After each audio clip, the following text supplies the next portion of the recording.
Domingo passado, eu comecei falando aqui sobre o Espírito Santo.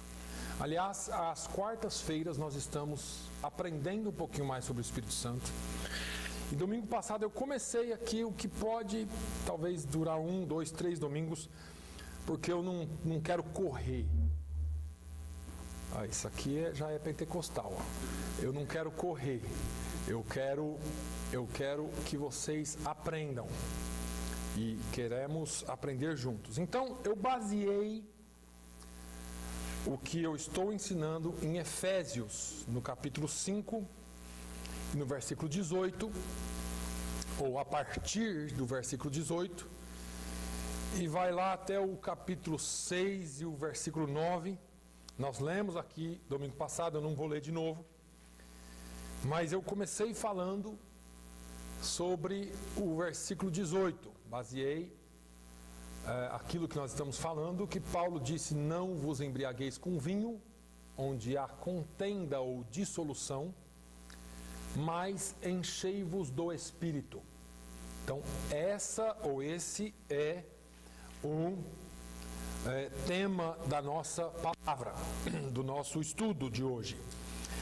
Domingo passado, eu disse para os irmãos que eu gostaria de começar falando e ensinando um pouco sobre a plenitude do Espírito Santo.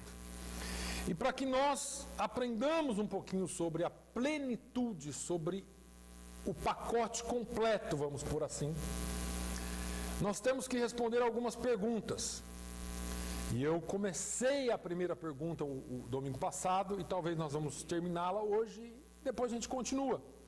Mas a primeira questão é a definição. O que é ser cheio do Espírito Santo?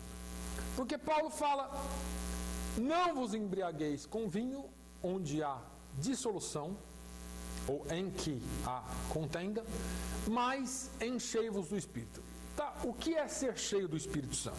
Então, essa é a primeira pergunta que todo crente que lê a Bíblia cuidadosamente deveria se fazer. Eu sempre falo para os irmãos sobre o problema de só ouvirmos o que se prega, ouvirmos o que se ensina, e muitas vezes, porque mexe com as nossas emoções, nós não consultamos a palavra de Deus. A palavra de Deus deve ser consultada, a palavra de Deus deve ser averiguada quando se é dado um ensinamento. Então, o que é ser cheio do Espírito Santo? Bom, eu usei essa passagem, disse aqui, porque a igreja de Éfeso, em Atos 19, é uma igreja que foi cheia pelo Espírito Santo. A Bíblia diz que Paulo encontrou ali 12 homens que haviam sido batizados somente no batismo de João Batista.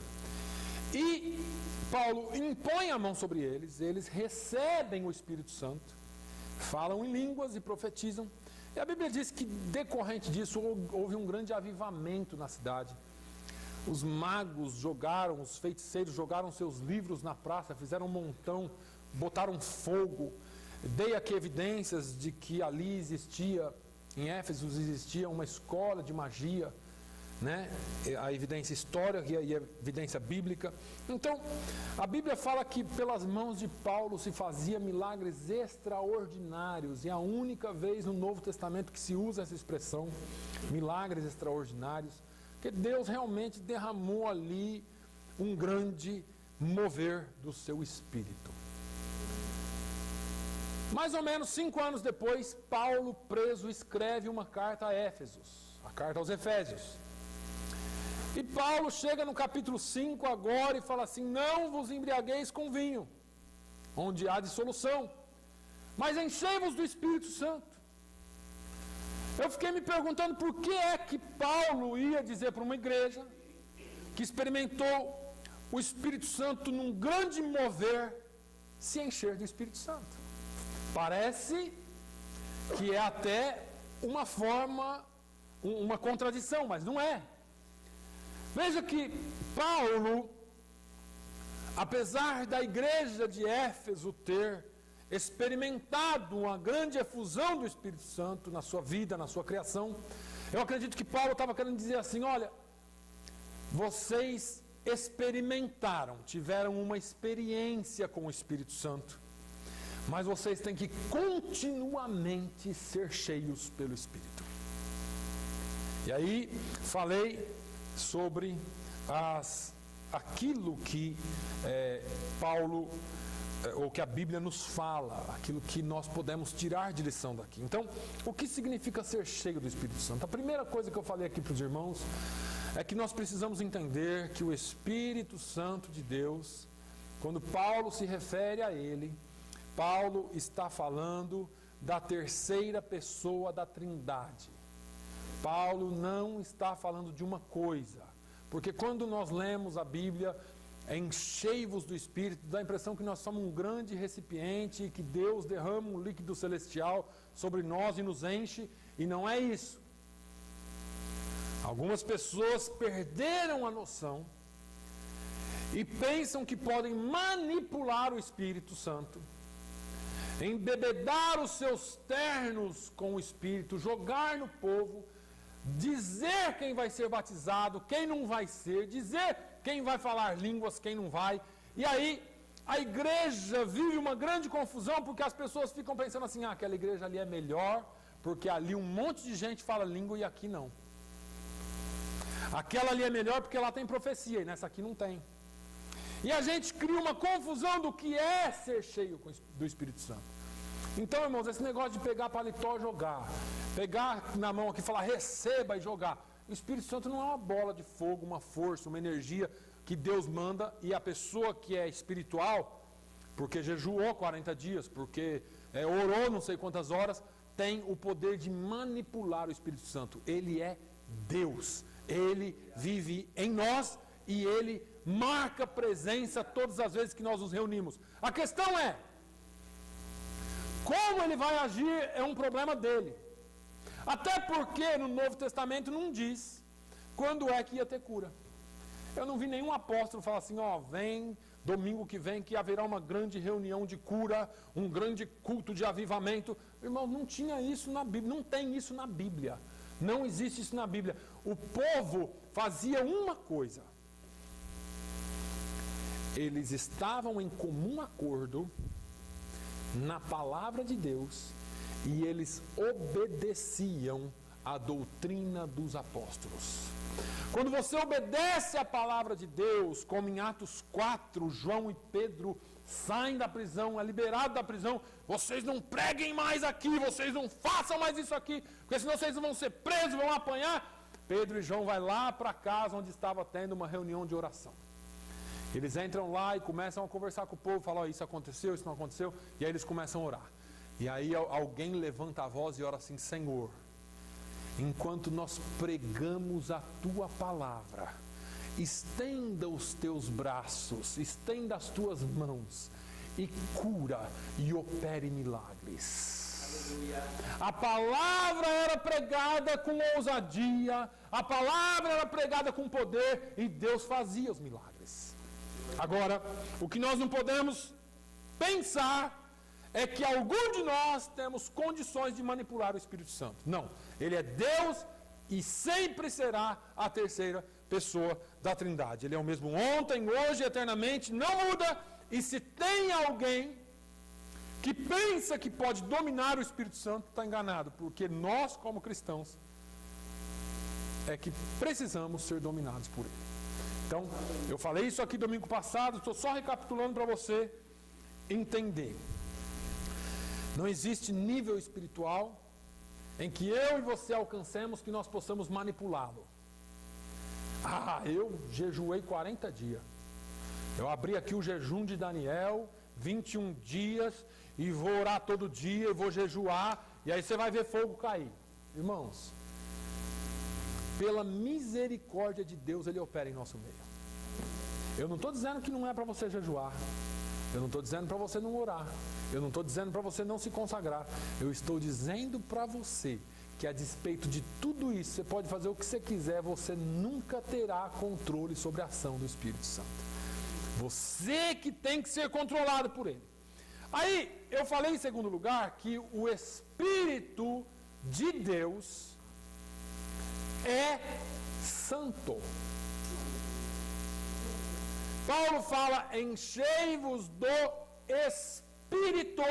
Ele não usa a palavra santo, ele fala, enchei-vos do Espírito. Só que, a despeito dele não usar o adjetivo Espírito ou Santo, todas as vezes que ele se refere ao Espírito de Deus, o Espírito é santo. Até porque esse é o nome dado ao Espírito de Deus no Novo Testamento, Espírito Santo. Por quê? Eu falei aqui que é em contraste aos espíritos imundos. O espírito imundo, os espíritos imundos que caíram, os anjos caídos, e o espírito humano que é manchado pelo pecado. Então o Espírito de Deus, ele é e sempre será santo. Agora, a primeira marca de alguém que é cheio do Espírito Santo não é falar em línguas. A primeira marca de alguém que é cheio do Espírito Santo não é profetizar. A primeira marca de alguém que é cheio do Espírito Santo é santidade, porque é próprio dele, porque é a essência dele. Ele é santo. E, portanto, a primeira marca e a marca infalível de que você e eu somos cheios do Espírito Santo é a nossa conduta, é a nossa vida, é a santidade que é em nós. Veja que uma pessoa cheia do Espírito Santo pode falar línguas? Pode. Pode profetizar? Também pode. No entanto, falar línguas e profetizar não são marcas infalíveis de que você é cheio do Espírito Santo. Porque eu posso falar aqui uma língua de mentira e fazer com que é língua estranha? Posso. Eu posso profetizar aqui, meu servo, porque isso, porque aquilo? Também posso.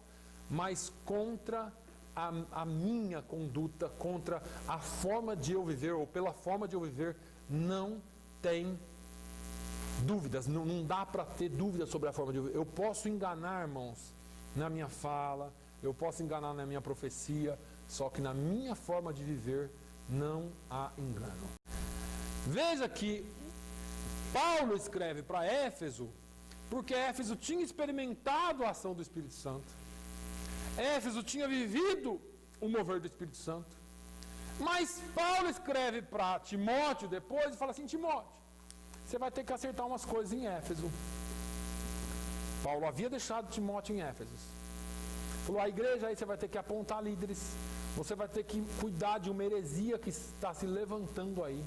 E você vai ter que cuidar das fofoqueiras, as mulheres que vão de casa em casa deturpando a fé.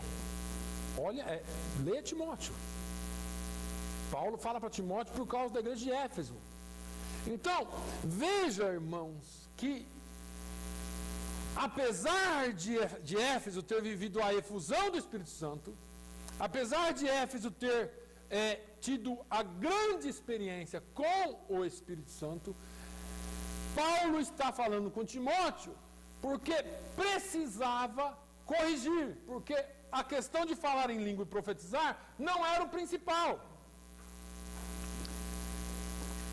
Depois nós vimos que Jesus escreveu uma carta a Éfeso e disse assim, olha, vocês têm uma boa doutrina, vocês guardam a doutrina, vocês até andam bonitinho, mas vocês perderam o primeiro amor.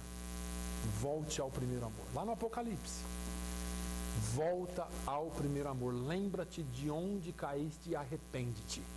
Então, Jesus, a despeito de todas as manifestações espirituais que haviam acontecido em Éfeso, Jesus chama a atenção da igreja de Éfeso. Isso significa que a igreja pode ser ortodoxa na sua doutrina, que a igreja pode ter uma boa doutrina, mas precisa ter santidade. Precisa ter santidade. A doutrina não pode ser só de boca, tá? Então a marca infalível é a santidade. Eu acho que eu falei só dessas duas, se eu não me engano, domingo passado. Nós vamos entrar hoje na terceira marca, na terceira coisa que eu gostaria de passar para vocês, que é a partir do verso 18 sobre a plenitude do Espírito Santo. Então eu fiz essa recapitulação até agora. Aí Paulo, ele começa a fazer aqui um contraste. Um contraste entre uma pessoa que está embriagada com vinho e uma pessoa cheia do Espírito Santo. Ele diz, não vos embriagueis com vinho, onde há contenda, mas enchei-vos do Espírito. Na verdade, essa frase é um contraste, apesar de muitos não conseguirem ver, mas o contraste, para que ele valha, para que ele faça sentido, para que ele tenha valor na nossa mente, tem que haver algum ponto de comparação entre as duas partes, senão não faz sentido. Aí, o que é então que uma pessoa cheia do Espírito Santo tem em comum com uma pessoa cheia de vinho? Então vamos lá. A resposta é simples. Uma pessoa que está cheia de vinho, que está embriagada pelo vinho, ela bebe tanto, ou bebeu tanto, porque ela está embriagada, que o álcool subiu para a cabeça. A gente fala, ó, subiu, está alto, né? Foi lá para cima. E passa a influenciar as atitudes, passa a influenciar as decisões, as escolhas, as palavras, os sentimentos, tudo aquilo que a pessoa faz, estando bêbada, é influência do quê? Do álcool. E aí, tudo que a pessoa diz, tudo que a pessoa faz, tudo que a pessoa pensa ali ou promove ali nas suas ações, às vezes é tão forte a influência do álcool que acaba, a hora que passa o efeito, a pessoa fica envergonhada de tanta besteira que fez e falou. E às vezes nem lembra. Ou então faz de um jeito de não lembrar, né? Ah, não lembro de nada, para não ter a vergonha de assumir aquilo que fez e falou. Isso, irmãos, são pessoas que fizeram isso porque estavam dominadas pelo vinho. Paulo está falando isso aqui. Aí vem o contraste. Por quê? Porque no vinho há dissolução. No vinho há contenda. A palavra dissolução no grego, eu acho que eu até comentei aqui, significa desperdício. Desperdício. Aí, de fato, uma vida cheia do vinho, uma vida onde as palavras, as decisões, as ações foram desperdiçadas, porque aquilo que você fez debaixo da influência do álcool é desperdiçado. Eu acho que eu contei aqui para os irmãos uma certa feita, um amigo meu, eu morava dentro de um estabelecimento, dentro de um quartel militar, e tinha um sargento lá, muito gente boa, muito amigo meu, e um dia eu saí do quartel para ir para a igreja e ele estava num bar da esquina.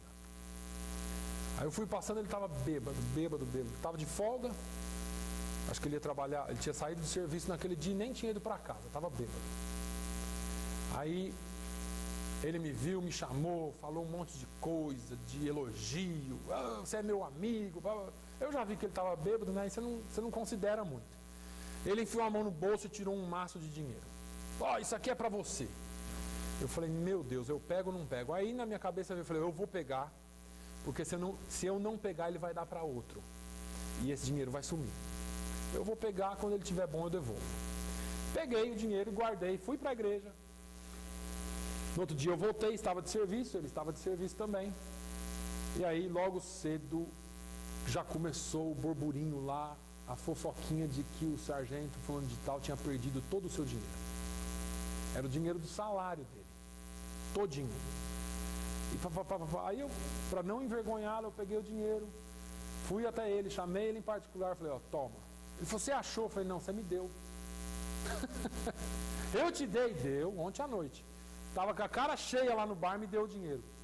Ele, obrigado, ainda bem que foi você que pegou, que é honesto. Porque realmente quando eu bebo eu perco a razão.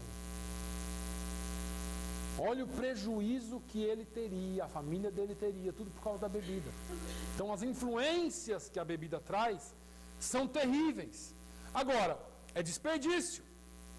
Agora, coloca isso então, se é desperdício para nós, coloca isso nos planos de Deus.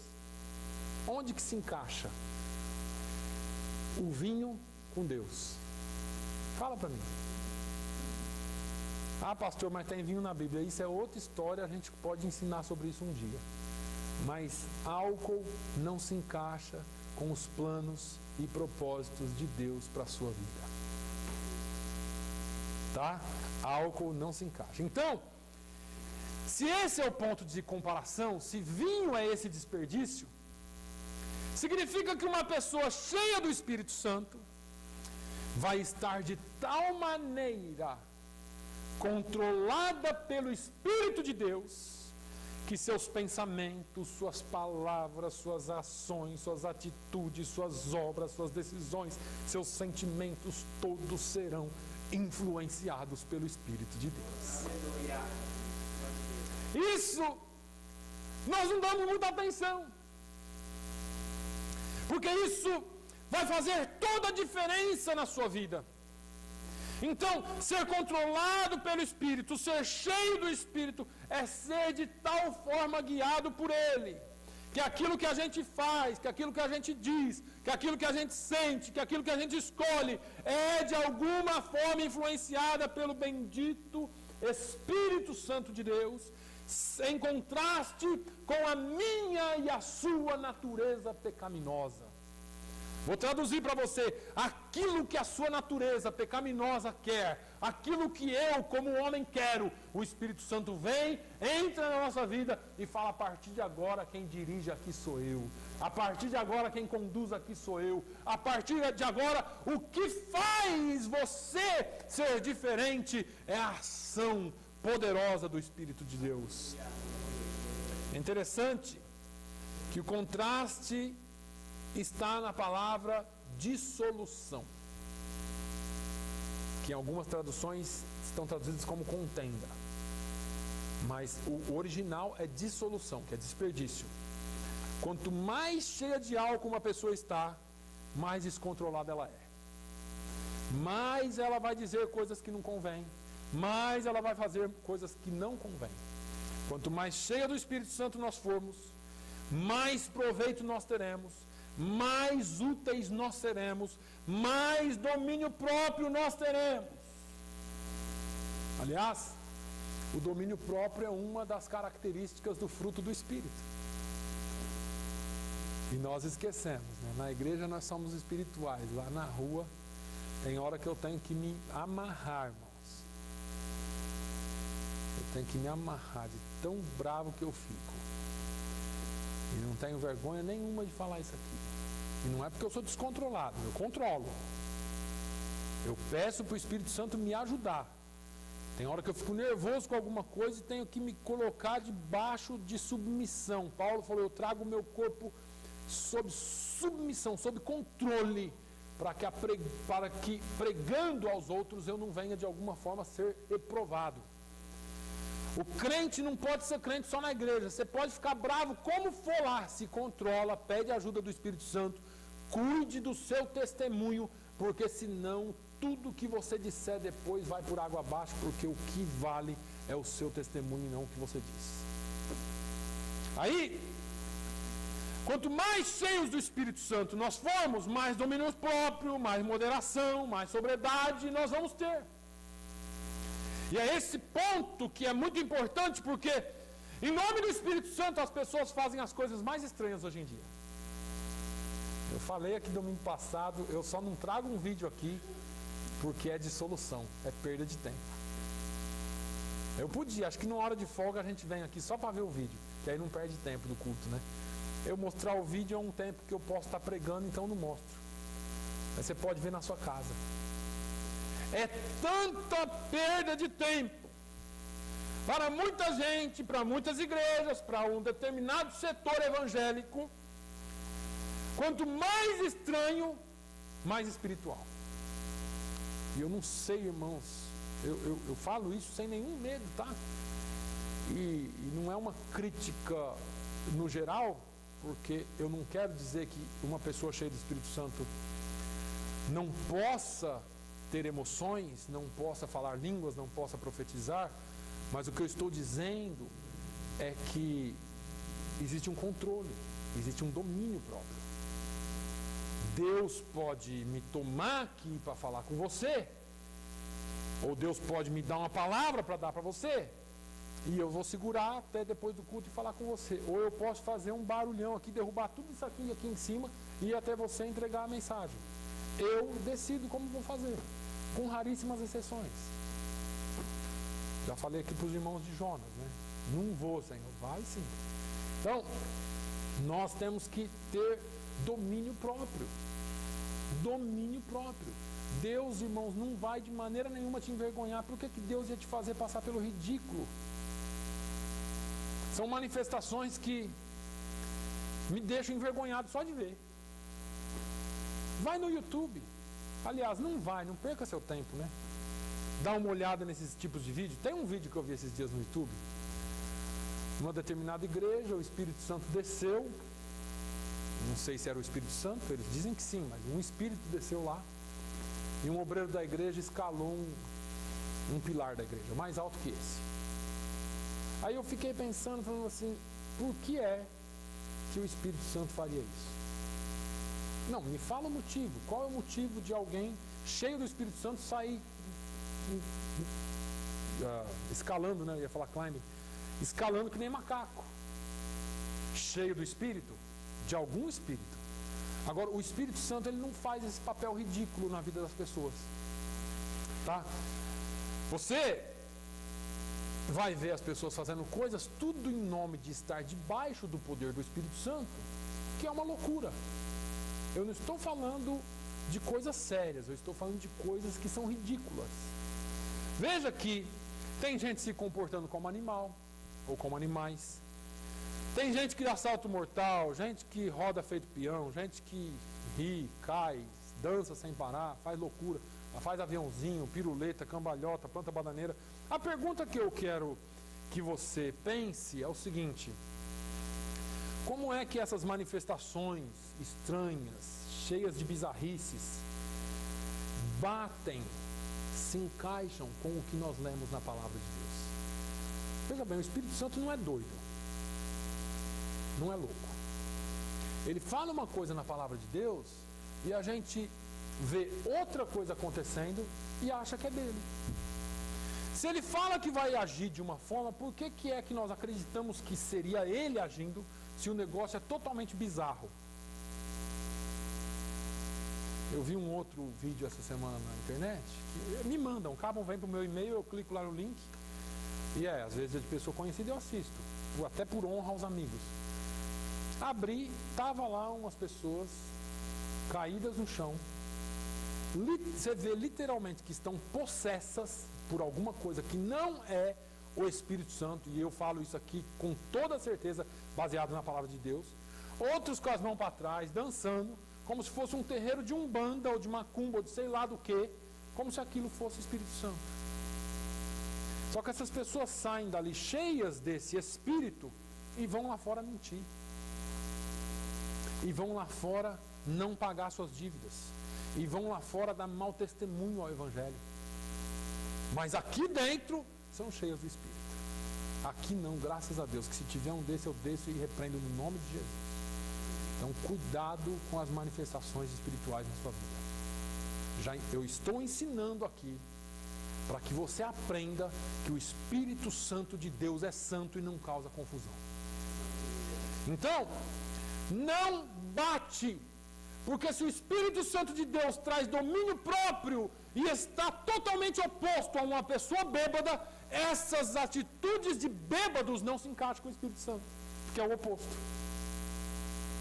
Você me fala assim, pastor, eu fui numa igreja e o pastor lá depois do culto, ou alguém lá depois do culto chegou em mim e falou: irmã, Deus me mandou te dar essa palavra aqui, eu devo acreditar? Vai para a Bíblia, mas só pela conduta eu já sei que a pessoa é equilibrada. Agora, pastor, eu fui lá, saiu uma irmãzinha lá do fundo, marchando, rodopiando, fazendo um auê, chamou, o pastor teve que parar de pregar para a irmã vir, me entregou uma mensagem. Eu entendi duas coisas só, porque o resto foi tudo em língua estranha. É de Deus? Vai para a Bíblia que você já entendeu qual que é a minha resposta. Deus não faz confusão. Deus não faz confusão. Esses dias eu falei com uma pessoa muito ligada a mim. Eu não vou dizer quem é para não chegar na fonte, por respeito e ética. Mas essa pessoa muito ligada a mim, alguém que eu confio a minha vida, disse assim: olha, um dia desses eu fui na igreja numa denominada Tarde da Bênção. Estava sem fazer nada, sou aposentado, passando por lá, falei: vou entrar na Tarde da Bênção. e tinha uma determinada missionária pregando. E ela pregou 1 hora e 99% do que ela disse foi em língua estranha. Não usou uma referência bíblica. E ele falou assim: eu fiquei desgostoso com a igreja, a minha igreja, ele disse. É a igreja que ele é membro, que ele frequenta, que ele pastoreou uma congregação, ou mais de uma, que ele deu a vida pela igreja. Ele falou: eu estou desgostoso com o ponto que a igreja chegou. E eu falei: o negócio está sério. E é uma das razões pelas quais eu trouxe esse estudo aqui. Porque as pessoas estão confundindo a ação do diabo com a ação do Espírito Santo.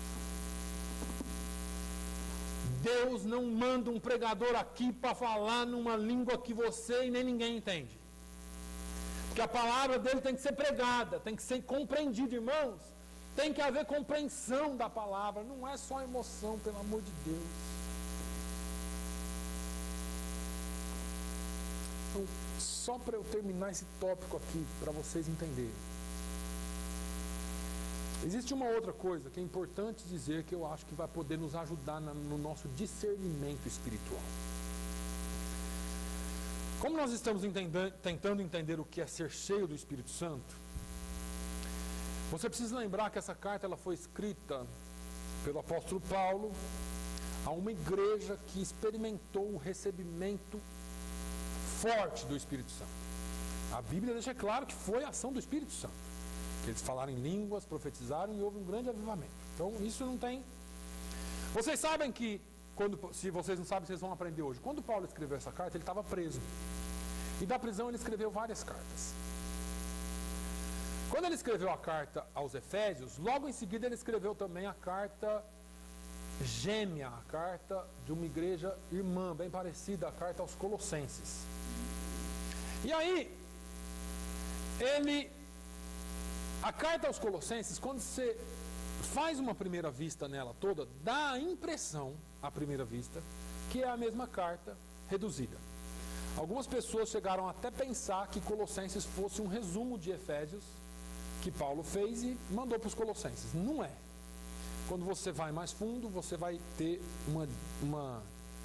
o discernimento de que não é. A carta aos Efésios, aos Colossenses, apesar de ser parecida, ela não é a mesma coisa. A carta aos Efésios, ela foca na questão da eclesiologia da igreja, a igreja de Deus, como ela nasceu, quais são os privilégios daqueles que pertencem a Deus e quais são os deveres daqueles que dizem ser de Deus. E nós já falamos aqui, estamos falando de Efésios 5, que é aquela parte onde Paulo mostra as responsabilidades do crente. Nós vamos continuar sobre isso depois, mas que hoje não vai dar tempo, mas nós vamos chegar lá. Agora, a carta aos Colossenses, ao contrário, ela foca na pessoa de Cristo. É uma carta cristocêntrica, cristológica. Quem é Cristo, a sua glória, o seu poder, o que ele faz com aqueles, como ele supre as nossas necessidades nele. Então são duas cartas distintas, porém com grande similaridade. Existem algumas partes bem semelhantes e eu quero que a gente vá um pouquinho lá. Em Colossenses, a parte que corresponde a Efésios 5, essa parte que nós estamos lendo, está em Colossenses capítulo 3. Você vai ver que a partir do versículo 16, Paulo vem e fala: a palavra de Cristo habite em vós abundantemente, em toda a sabedoria, ensinando-vos e admoestando-vos, e aí vai e segue a mesma linha de Efésios capítulo 5 até Efésios capítulo 6, versículo 9. Vai falar de pais, mães, maridos, servos, patrões, esposas, vai falar do nosso caminhar como cristãos. Eu não preciso ler tudo aqui porque o tempo não daria, mas de Colossenses capítulo 3, versículo 16 até o capítulo 4, versículo 1, é mais ou menos a mesma coisa. Você faz uma comparação lá na sua casa depois, você vai ver que é bem parecido. A pergunta é: quando nós lemos Colossenses e Efésios, em Colossenses, o que é que corresponde ao enchei-vos do Espírito em Efésios? Então, quando a gente vê o capítulo 3, versículo 16, ou melhor, quando a gente vê em Efésios, capítulo 5, versículo 18, dizendo: não vos embriagueis com vinho onde há contenda, mas enchei-vos do Espírito. Você vai para Colossenses, capítulo 3, versículo 16, ele vai falar: a palavra de Cristo habite em vós abundantemente. Então, a palavra de Cristo habitar em vós abundantemente, e você ser cheio do Espírito, na cabeça do apóstolo Paulo, é uma e a mesma coisa. Entendeu? Na cabeça de Paulo, você ser cheio do Espírito Santo e ter a palavra de Cristo abundando em vós ou habitando em vós ricamente, é a mesma coisa. Em relação, ou essa relação, palavra e Espírito, ela transparece com muita clareza em todo o Novo Testamento. Nós aqui não vemos, porque nós temos o costume de ouvir e aprender do púlpito, mas nós não vamos estudar a palavra de Deus.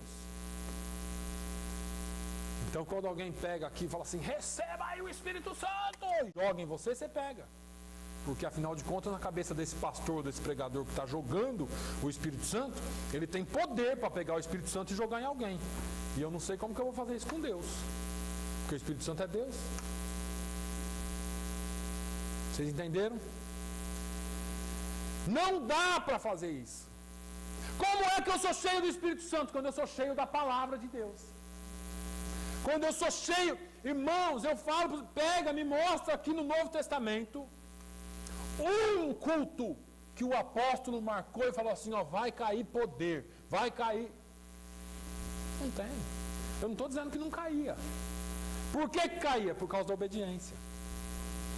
A obediência é o que? A palavra de Deus. Não é eu fazer, eu realizar, eu ser cheio, eu chegar num nível em que eu estou aqui e você está aqui. E aí, a igreja começou a criar níveis de crentes, classes de crentes. Eu sou cheio do Espírito. Não. E aí eu incho, eu ergo o meu nariz, o meu queixo e acho que eu sou melhor que você porque eu sou cheio do Espírito. Ou você se enche e acha que é melhor que o seu vizinho porque você fala em línguas. E o outro profetiza. E então nós somos um grupinho cheios do Espírito, enquanto aquele outro grupinho, aí nós somos igualzinho o fariseu no templo. Ai, Jesus, Deus, eu te dou graça porque eu sou melhor do que esses aí. Ó. Eu jejuo 2 vezes por semana, eu dou dízimo de tudo que eu tenho, eu faço isso, eu faço aquilo. Eu não sou como essezinho aí não, ó. Esse umzinho aí não, que é pecador. E nós criamos as classes de crentes dentro da igreja, porque nós vamos qualificando pelos dons espirituais, que espirituais nem sempre do Espírito de Deus, mas nós classificamos as pessoas. E não é assim que a Bíblia ensina. A palavra de Cristo habita em vós. Então, o Espírito Santo de Deus, irmãos, age pela palavra.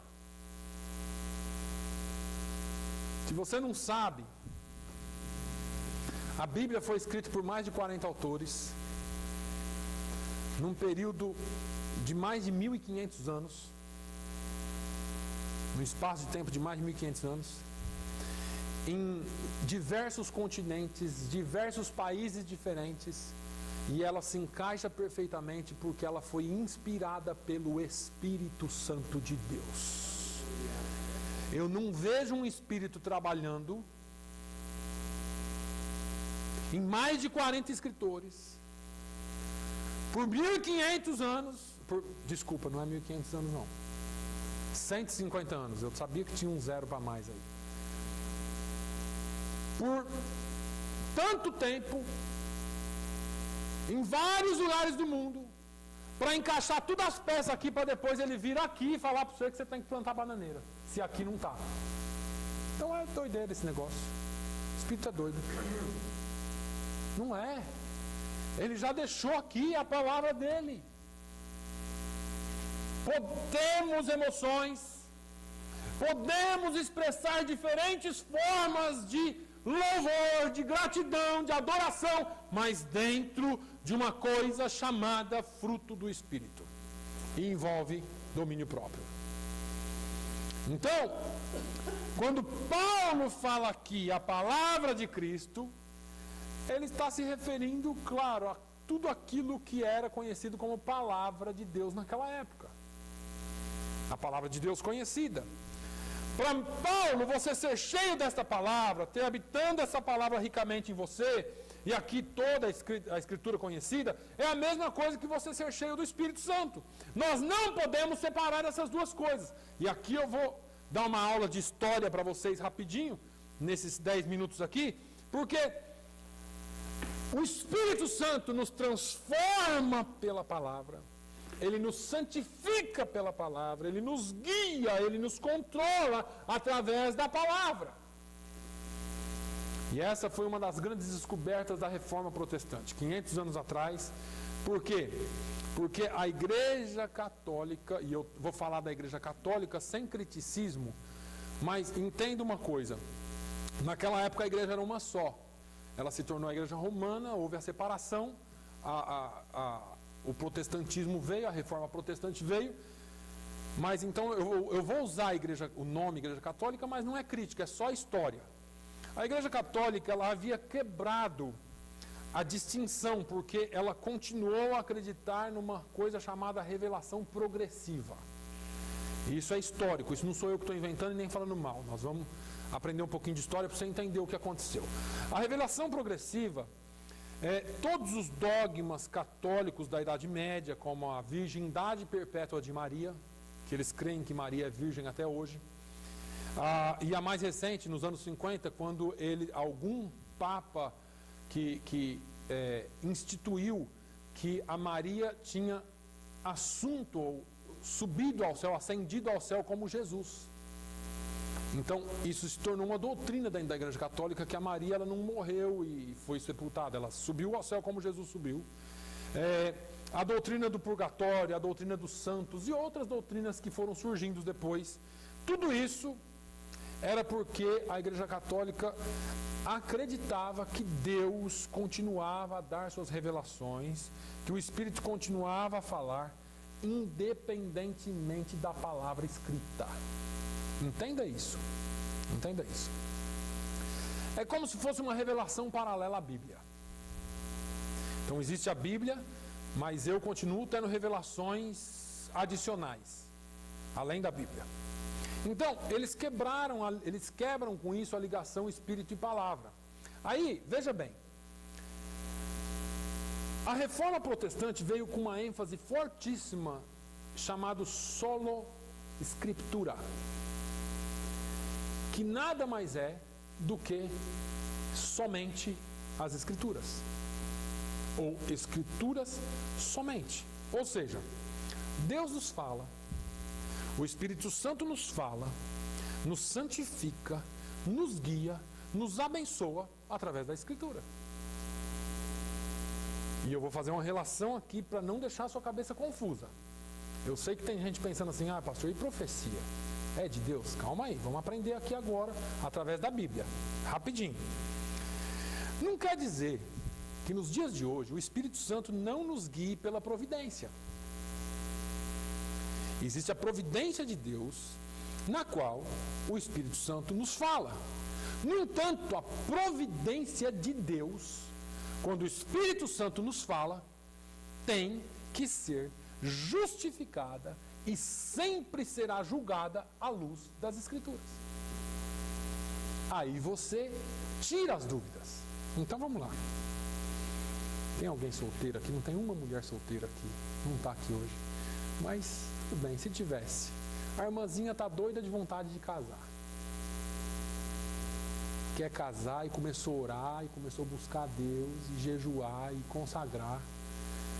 Primeira coisa que nós temos que saber, e isso eu vou usar esse exemplo para você entender, mas serve em qualquer coisa. Deus não vai te dar, o anjo não vai descer com o nome do fulano, o anjo não vai descer com o nome da ciclana no papelzinho e falar, é ele, é ela.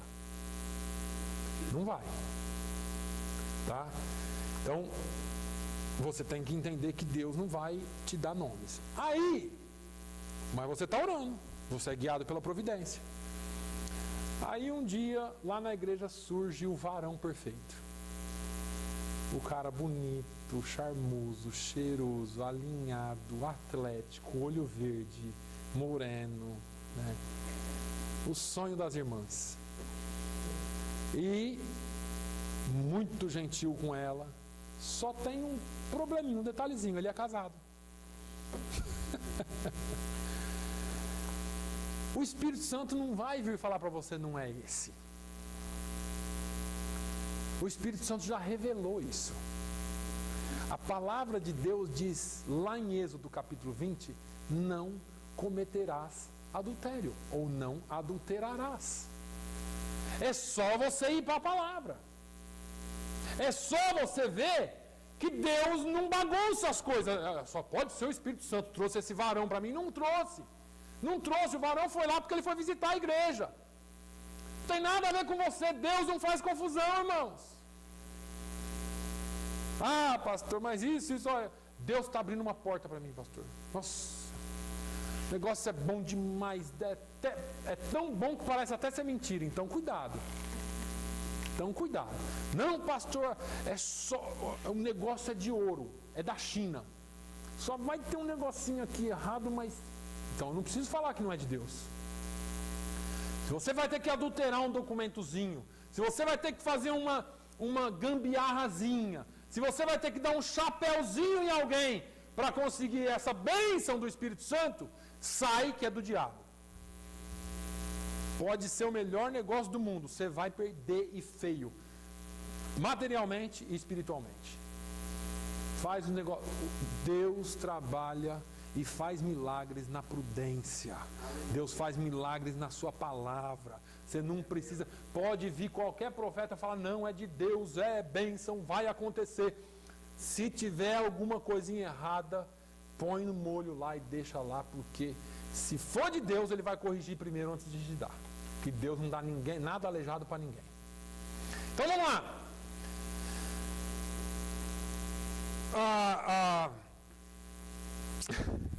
Eu vou ter que falar isso aqui para vocês entenderem melhor esse negócio. Um pastor foi pregar numa determinada igreja e no final do culto, um irmão chegou nele e falou assim, pastor, eu preciso falar com o senhor particularmente. Ele falou, pois não, vem aqui e tal. O pastor foi lá com o irmãozinho. O irmãozinho falou assim, sabe o que é, pastor? Eu, quando aceitei Jesus, eu já era casado. E aí, a minha mulher não veio para a igreja, mas ela é minha esposa, ela continua minha mulher, uma bênção. Nós não temos essa questão religiosa, essa questão espiritual nós não temos em casa, mas é minha esposa. E o pastor, e ele falou assim, mas acontece o seguinte, de um tempo para cá, uma irmãzinha chegou na igreja e ela começou a entregar uma profecia dizendo que Deus tem uma serva dele preparada para mim. E eu estou em dúvida, porque minha esposa não é crente, essa irmãzinha está entregando essa profecia, todo culto a irmã me entrega uma profecia dizendo que Deus vai me dar uma esposa serva dele, fiel a ele. E eu estou em dúvida, pastor. Aí o pastor falou assim, sua esposa, ela tem algum problema com você ser crente, vir na igreja? Ele falou, não, minha esposa e eu nos damos muito bem, ela é uma bênção, ela só não é crente. E quando eu vim para Jesus, ela não era crente, então como que eu vou forçar? Não tem. Aí o pastor falou assim, não, tudo bem, então vamos para a Bíblia. Aí ele abriu em 1 Coríntios, no capítulo 7. Aí 1 Coríntios diz assim, ó, mas aos outros digo eu, não o Senhor, se algum irmão tem mulher descrente, e ela consente em habitar com ele, não a deixe. Em inglês fala assim, não divorcie. Não divorcie, fica com ela. Ela consente em ficar com você. Ela é descrente, mas ela consente em coabitar com você, então não a deixe. Por quê? Aí ele fala da mulher, que se a mulher tem um marido descrente, e ele consente em habitar com ela, não o deixe, porque o marido descrente é santificado pela mulher, e a mulher descrente é santificada pelo marido. De outra sorte, os vossos filhos seriam imundos, mas agora sois santos, são santos. Aí, provavelmente a serva era a própria profeta, né, irmãos? Que estava profetizando para ele, que queria tomar ele da mulher dele. Mas a verdade é a seguinte, é que a Bíblia, ela traz clareza para todos os assuntos. Nós não precisamos de revelações especiais. Nós não precisamos de muita coisa. O Espírito Santo, ele não se contradiz. O Espírito Santo, ele é o mesmo. Então, eu não poderia deixar de mostrar essa relação entre Espírito e Palavra, porque muitas vezes nós nos enganamos. Aí vem alguém falando assim, meu servo, porque eu vou fazer isso, fazer aquilo. Mas a Bíblia diz o contrário, não é Deus. Você não precisa nem ter dúvida, nem ficar com peso na consciência. Mas nem peso na consciência. Para falar, não é de Deus. Isso não serve para mim. Porque eu vou te matar, porque eu vou recolher, porque eu vou fazer. Irmãos, Deus lá precisa ficar avisando que ele vai recolher alguém? Não que ele não faça. Só que tem horas que você vê que é um absurdo. E a gente cai nessas coisas porque mexe com a emoção. Eu já falei para os irmãos que tem gente preparada para mexer com a sua emoção. Existe uma tendência muito grande nos dias de hoje das pessoas enfatizarem a ação do Espírito Santo como se ele agisse independentemente da palavra. Como se os focos, ou o foco da experiência ou da ação do Espírito Santo fossem só as experiências. Eu fui no culto hoje, pastor, o Espírito Santo trabalhou lá, mas o Espírito Santo passeou lá, chorei tanto, lavei a alma. Você podia ter ido num psicólogo que ia ser a mesma coisa. Deixa eu falar uma coisa para vocês, está provado, isso, eu não sou descrente não, irmãos, eu estou falando aqui como pastor para vocês aprenderem, está provado que o sentimento que muitas pessoas têm dentro de um culto pentecostal desses que a gente acredita ser muito fervorosos, e o sentimento que uma adolescente vai na sua banda preferida, seja, nem sei nome de banda mais hoje, minha filha já deixou umas bandas, mas seja quem for, que aquelas meninas choram, fala, mas que burrice tudo. Pois é, ela lá se debulhando é burrice, você aqui fazendo miquice não é burrice. O que eu quero que você entenda é o seguinte, Deus trabalha nas emoções sim, eu não estou aqui desacreditando o movimento pentecostal e nem a ação do Espírito. Eu estou dizendo que tem coisas que baseiam muito mais a ação do Espírito Santo do que as suas emoções. Porque a sua emoção pode ser enganada. Que é o centro das emoções do ser humano? O coração, a alma, não é? E o que Jeremias fala sobre o coração? Enganoso é o coração mais do que todas as coisas, e perverso. Quem o conhecerá? Deus. Toda ação do Espírito Santo é bem-vinda aqui. Mas a primeira delas que eu quero é a santidade. Santidade, porque contra a santidade não há dúvida. Não há dúvida. Pastor, Deus falou demais comigo no culto, eu tive vontade de chorar, de falar em língua. Amém. Não tem problema. Como está a sua vida perante a sua casa, a sua família, o seu esposo, a sua esposa? Como que está a sua vida aí fora? Pastor, o Espírito Santo tem me ensinado a cada dia, apesar das minhas falhas, ele tem me dirigido em santidade. Glória a Deus, o Espírito Santo está trabalhando na sua vida. Aleluia. Glória a Deus. Pastor, eu acho que o Espírito Santo me encheu e eu falei em língua. Amém. Que Deus te abençoe e te use. Que haja um renovo na sua vida, que haja força de Deus na sua vida. O Espírito Santo trabalha através de você, porque não pode só falar em língua, tem que ter resultado disso também. Então não é só aquele momento, o culto, a experiência momentânea, é um progressivo, é ser e sendo cheio pelo Espírito Santo dia a dia. O Espírito Santo é Deus e nós precisamos conhecê-lo, entendê-lo como Deus. Nós vamos continuar, daqui 2 domingos nós vamos continuar com isso, porque eu vou responder ainda aquelas outras duas perguntas que eu fiz. A primeira nós respondemos, o que é ser cheio do Espírito Santo? Então você aprendeu aqui hoje o que é ser cheio do Espírito Santo. Nós vamos responder como ser cheio do Espírito Santo e os resultados do enchimento do Espírito Santo. Aí, quando você souber disso, irmãos, aí a gente pode cantar: Espírito, enche a minha vida, Espírito, enche a minha vida, enche-me do teu poder, pois de ti eu quero ser, Espírito enche o meu ser. Aí você pode cantar com tranquilidade, porque quando o Espírito Santo de Deus enche a sua igreja, a primeira marca as pessoas de fora já vão ver. Você não vai ter que sair na rua sapateando e nem falando língua. Quando as pessoas olharem para você, vão fazer que nem aquela mulher fez com Eliseu. Aí vai um santo homem de Deus, uma santa mulher de Deus. Isso é a primeira marca do Espírito Santo na sua vida. Amém? Fique de pé, vamos agradecer a Deus. Senhor, nós te louvamos, nós te bendizemos, nós te exaltamos. Pai, como é bom conhecer e ouvir e saber a tua palavra. E saber que o Senhor se preocupa conosco nos mínimos detalhes. E que o Senhor nos traz o conhecimento e esclarecimento pela tua palavra. E pela tua palavra, ó Deus, nós podemos, Senhor, caminhar nas asas do Espírito. Pai, eu quero pedir-te, ó Deus, que o Senhor enche esta igreja. Enche-nos com o teu Espírito Santo. Que nós tenhamos santidade no caminhar, no falar, no pensar, no se relacionar, no agir, no trabalhar, em tudo haja santidade. Ó Deus, e aí o Senhor pode nos encher com os dons do Espírito. Que o Senhor possa usar essa igreja, sim, Senhor, poderosamente, mas que haja ordem, domínio próprio, controle e que a ação do Seu Espírito Santo esteja pautada na Tua palavra.